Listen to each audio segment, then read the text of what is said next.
Hello, it is Sunday, Funday, March 31st, 2019, last day of the first quarter. The whistle blows, the quarter is over.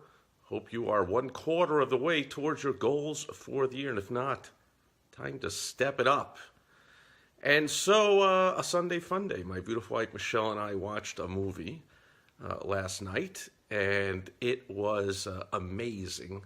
Just a ton of insight into what is going on in Washington, D.C. these days. It was a movie about Washington, D.C. from like 30 years ago, and it had a Trump-like character as the star. But first, I want to talk about another documentary. My beautiful wife Michelle and I love documentaries. We love things about history, true stories, things that I don't have to tax my brain to think about all these science fiction or superhero movies. I got to figure out all kinds of new planets and languages and characters and the past, the present, the future. Think people are flying all around and all kinds of crap. I can't deal with all the craziness.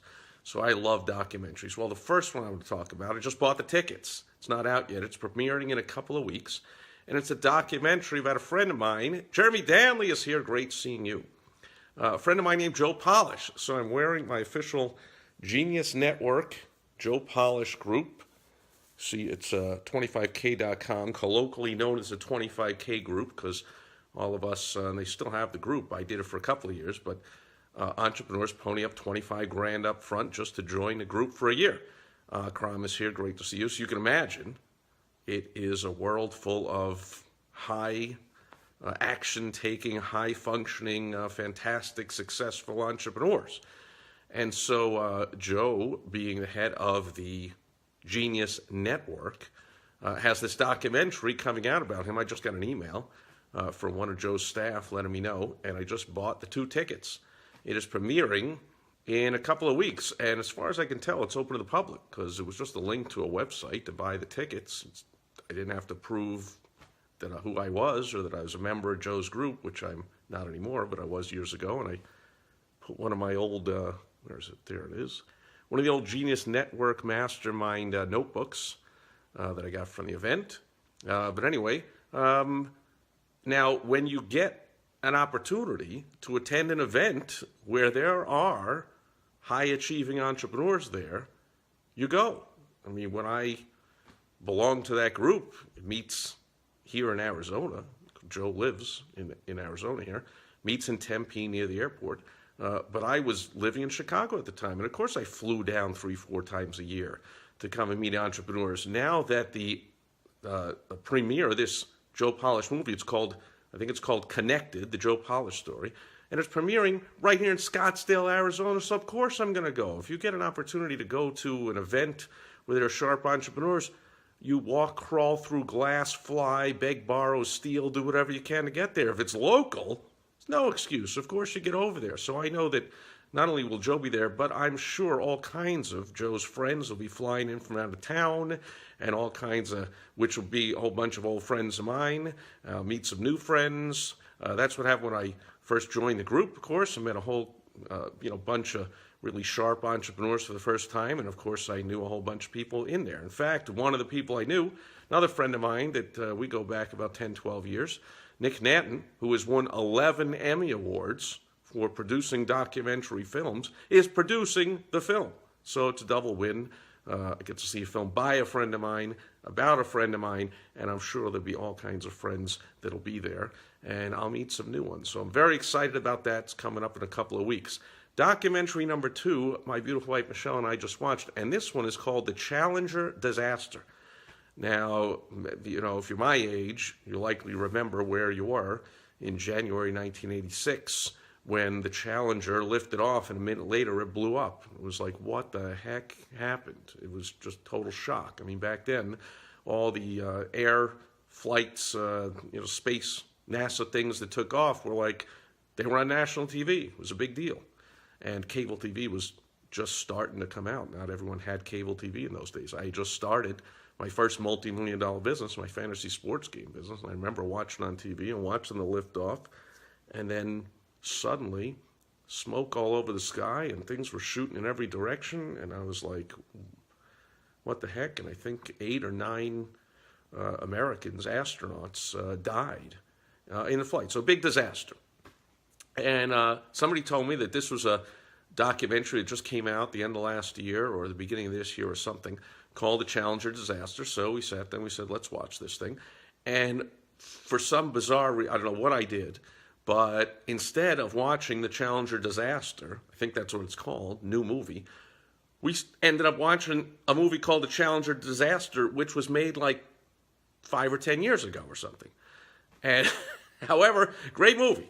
And it was a load of fun for people that have been paying attention to the Trump craziness that's going on in Washington, D.C. I mean, minus the attempted coup by Obama and his band of merry traitorous, treasonous, tearing down Trump thing that are all about to be investigated and uncovered. But that's an aside.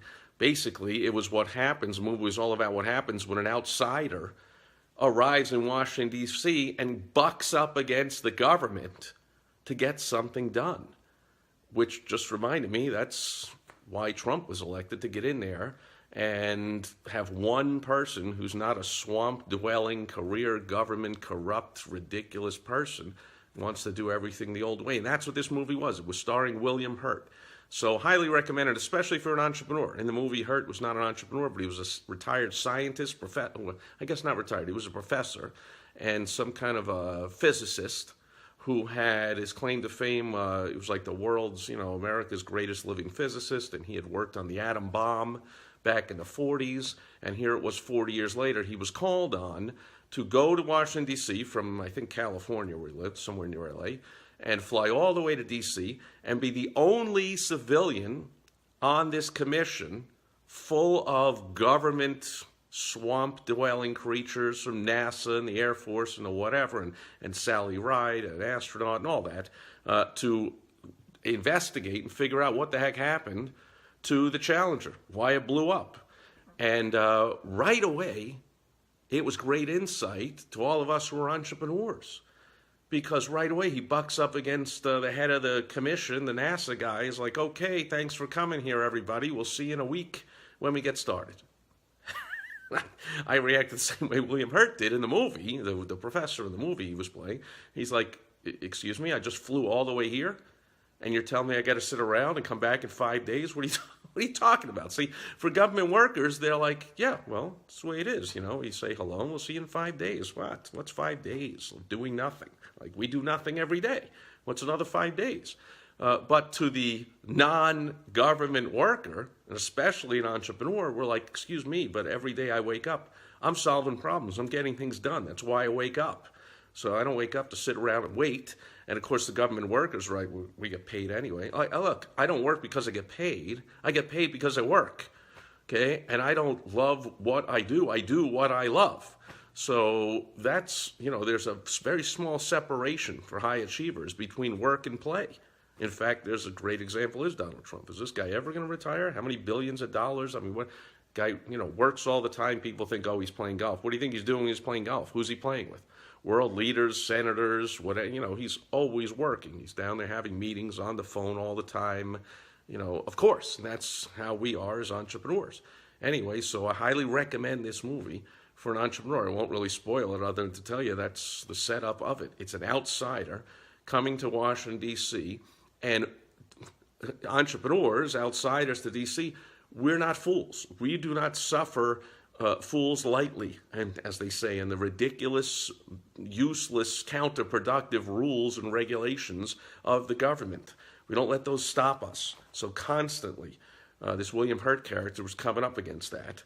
And, oh, you can't do that, and slow down, bucko, and, oh, you can't go over there, and you can't look at that, and a hoo and a ha.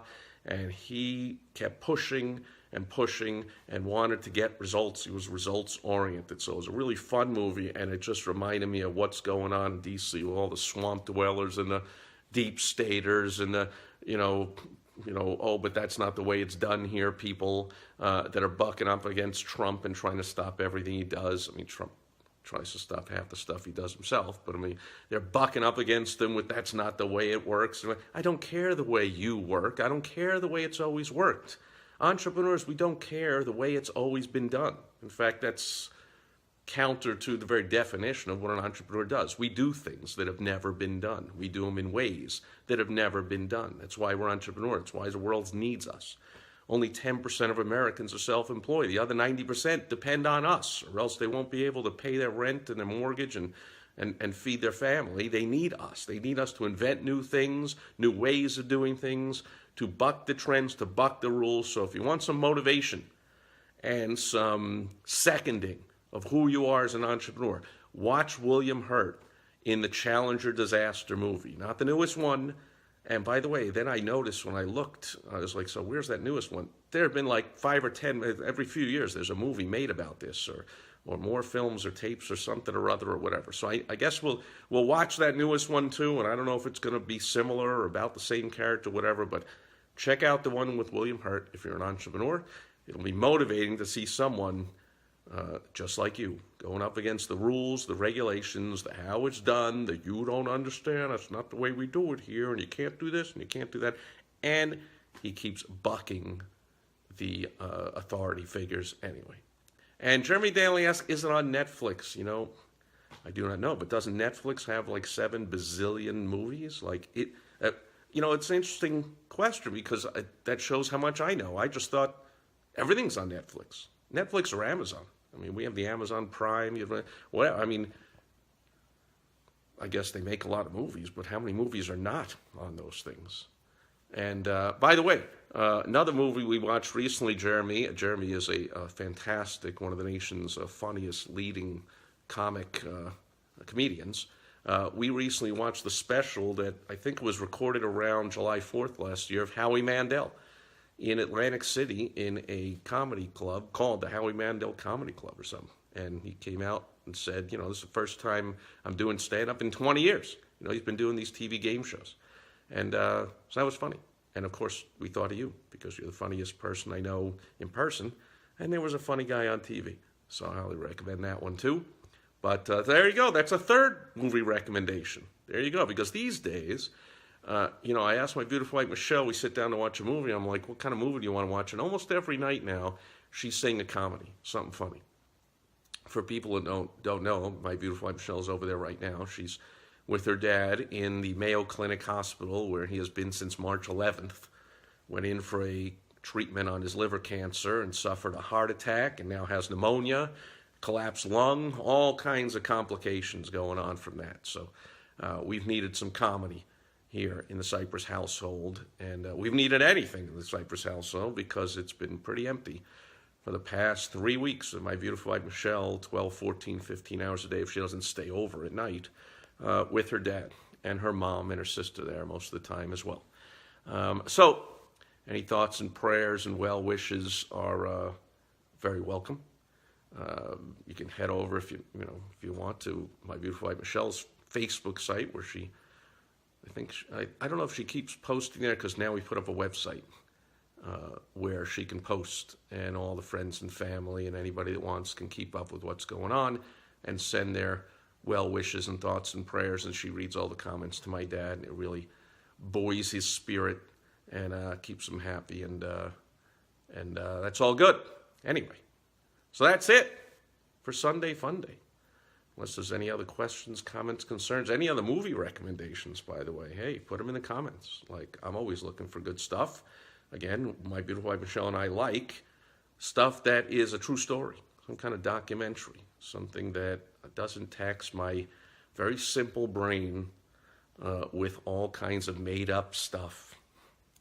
You know, we watched I saw somebody said the Game of Thrones is on their last episode or the last season or the finale or something. You know, we watched the whole first season of that thing. We were like, oh, Game of Thrones when it first came out. We got up to the last one, and we were like, oh, you know, this is interesting. To us, it was history.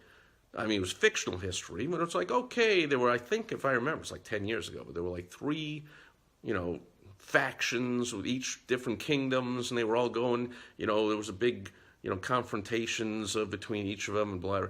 And we're like, okay, it's kind of interesting, I see all the different interactions going on or whatever, and, a little tough for me to keep track of it all. But then suddenly in the last episode, or at least the last one we watched, the queen or one of these characters turns into a dragon. Spoiler alert if you haven't watched the show yet, that's going to happen. at or towards the end of the first season, one of the characters out of nowhere decides to turn into a mythical creature and fly up into the air. And I was like, that's it for that one. That's the last episode of that show we watched. I'm like, don't even start thinking I'm going to keep track of now which character can just fly around anytime they want and turn into some mythical creature that doesn't even exist. And, oh, that went in a whole new direction. So who knows what the show is like now. Must be total bizarre craziness world. Not for me, if you have, but, maybe somebody else likes that kind of stuff. So any movie recommendations, anything you like, put it below in a comment. Feel free. And if it, we'll give anything a shot. I mean, I do advertising, marketing, and sales for a living. That just means testing. So we'll test anything. Almost every single movie we watch, we sit down, we put it on, we said, okay, let's see if we like this one. And 10, 20 minutes in, we'll say, do we like this? We tested it. Should we watch it some more? Should we get rid of it? That's how little business tip there for you, besides the whole entrepreneurial thing about the William Hurt movie. And also the tip about getting to events where there are sharp entrepreneurs there. By hook or by crook, you get there, especially if it's local, my goodness. And there's another tip for you as well. They are thrown in at the end. So thanks, everyone, being here, Jeremy and everybody else on Sunday Funday. Hope you had a fantastic week and hope you're ready for a huge start of the week, start of the month, start of the quarter, and, of course, a ridiculous holiday tomorrow being April Fool's Day. So all kinds of craziness will ensue, and the start of a week, a month, and a quarter. So have a good one, everyone. I'll be back tomorrow with Direct Mail Monday. Till then, bye-bye.